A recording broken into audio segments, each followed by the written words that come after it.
Histoire et hors du sac.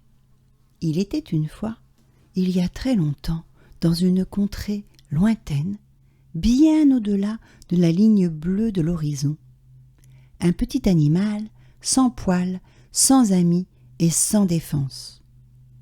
Il survivait en restant caché et se nourrissait des herbes et des racines tout autour de son terrier, un simple trou creusé dans la terre, sans confort et sans décoration particulière.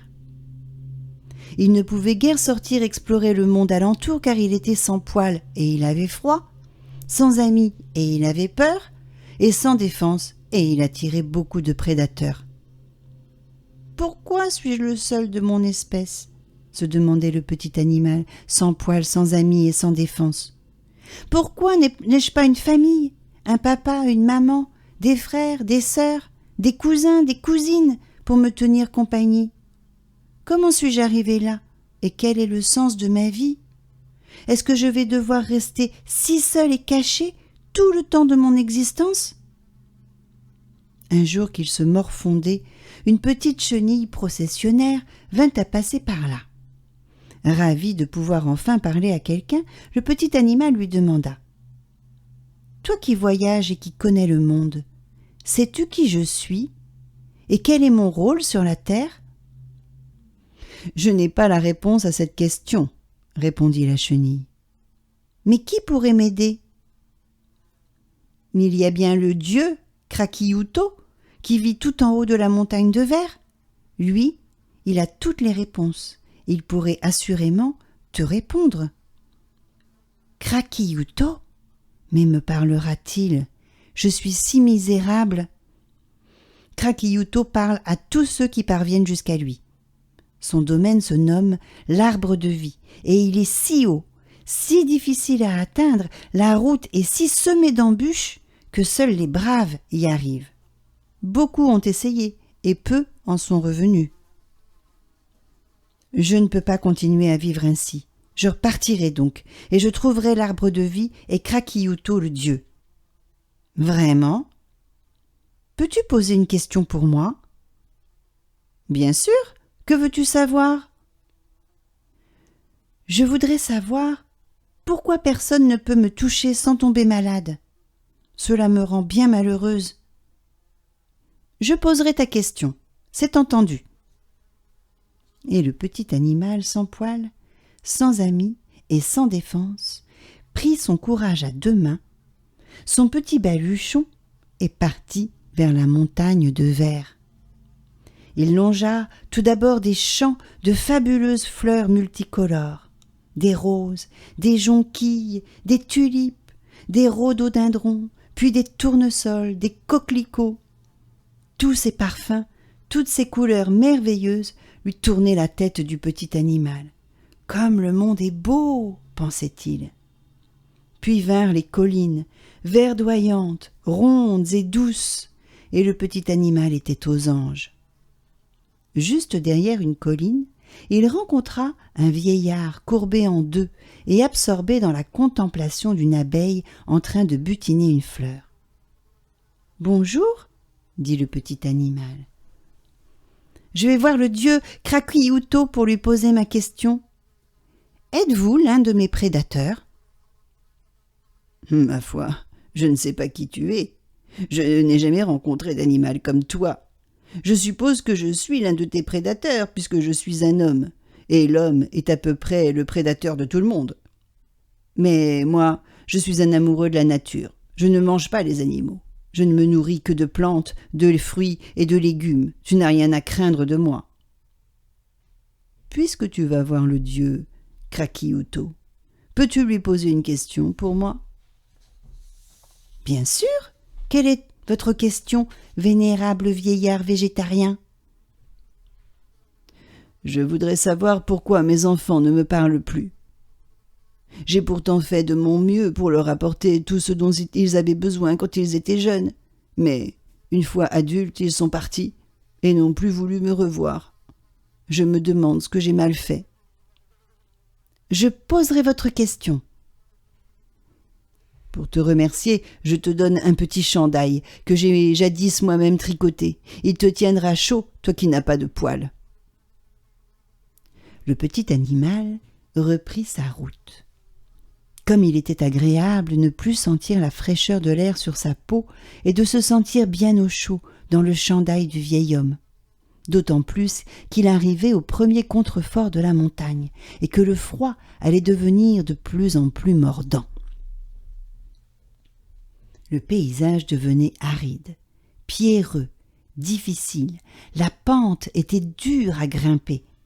Mais notre petit aventurier continuait courageusement.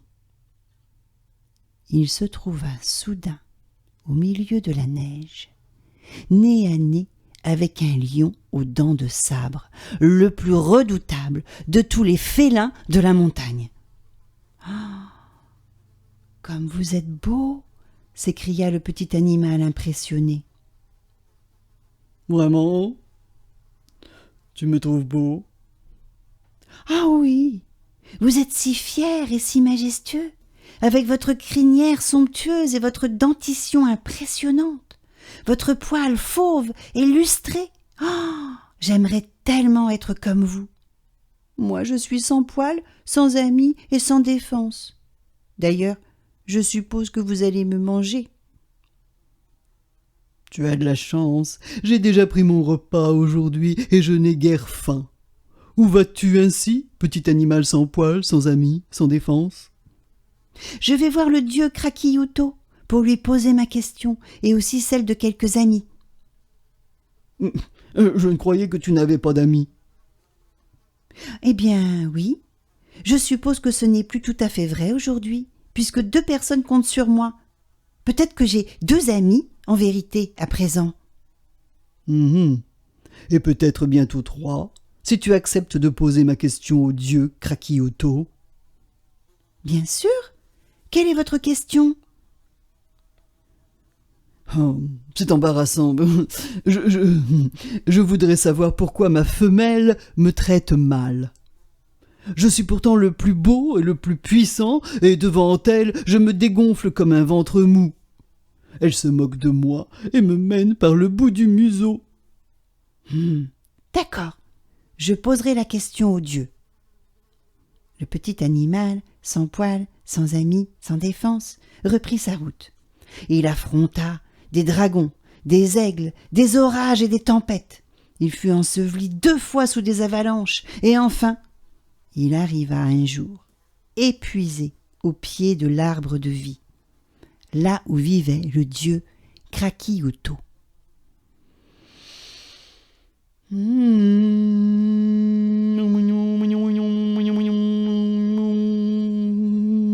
Tu es un brave, » dit le dieu. « Quelle est ta question ? » ?»« En fait, j'ai 4 questions, car la chenille, le vieillard et le lion aux dents de sabre m'ont confié chacun une question à vous poser. » »« Et tu as accepté ? » ?»« Oui, bien sûr. » »« Et pourquoi ? Tu ne sais donc pas qu'ici, c'est seulement 3 questions par brave, plus un souhait ? Lorsque j'aurai répondu à la question de chacun de tes amis, je ne pourrai pas répondre à la tienne. Mais il te restera un souhait. Le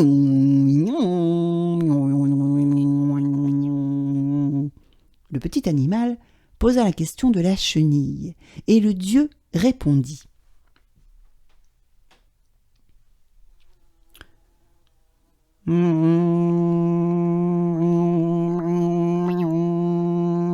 La chenille processionnaire est toxique pour quiconque la touche, car son ancêtre a jadis baigné dans un marécage souillé par des champignons très vénéneux. Ses poils se sont recouverts de cette substance toxique. Mais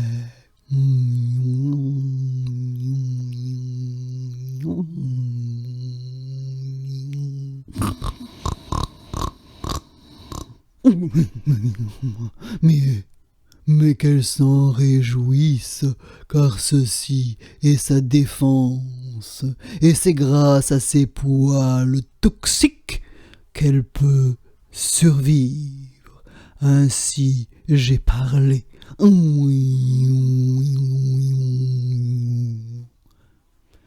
Le petit animal posa ensuite la question du vieillard, et le dieu répondit.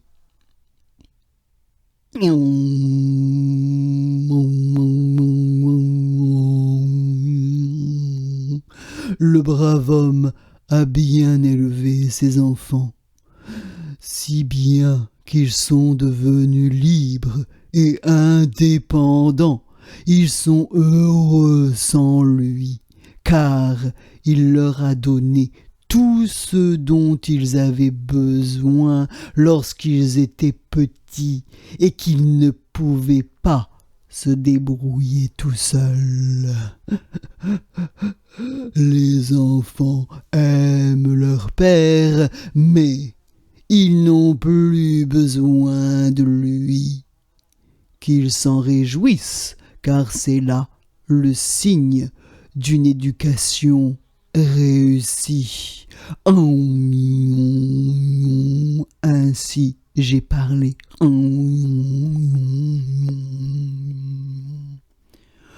Le petit animal posa enfin la question du lion aux dents de sabre, et le dieu répondit.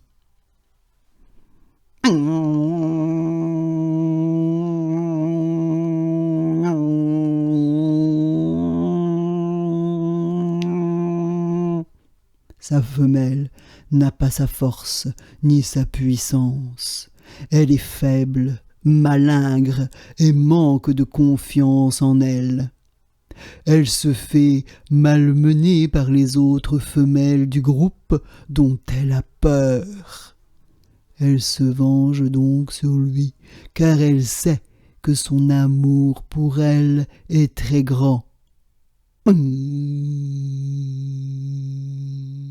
Qu'il se réjouisse d'être ainsi traité et de trouver la force en lui de le supporter.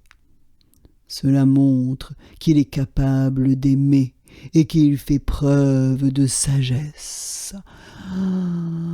Ainsi j'ai parlé.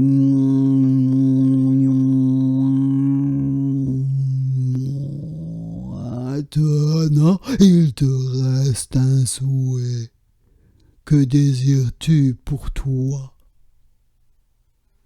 Le petit animal réfléchit et se dit. Que pourrais-je souhaiter?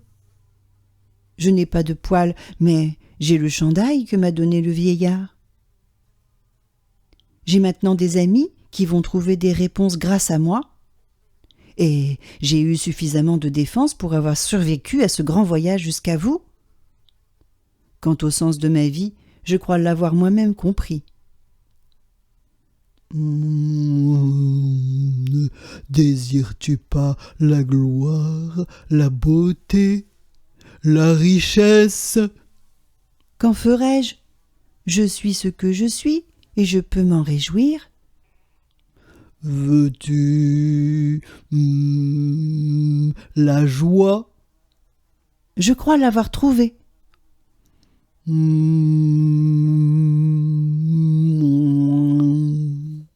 La sagesse. Il me reste bien du chemin pour acquérir une sagesse telle que la vôtre, Kraki-Yuto. Mais je ne veux pas me priver du plaisir de parcourir ce chemin. Le petit animal redescendit de la montagne, alla voir le lion, puis le vieillard, puis la chenille. À chacun, il apporta sa réponse, et il vit dans les yeux de chacun une petite lueur nouvelle s'allumer. Il n'avait pas pu poser sa question au dieu, mais il avait gagné tellement plus. Cric-crac, l'histoire est dans le sac.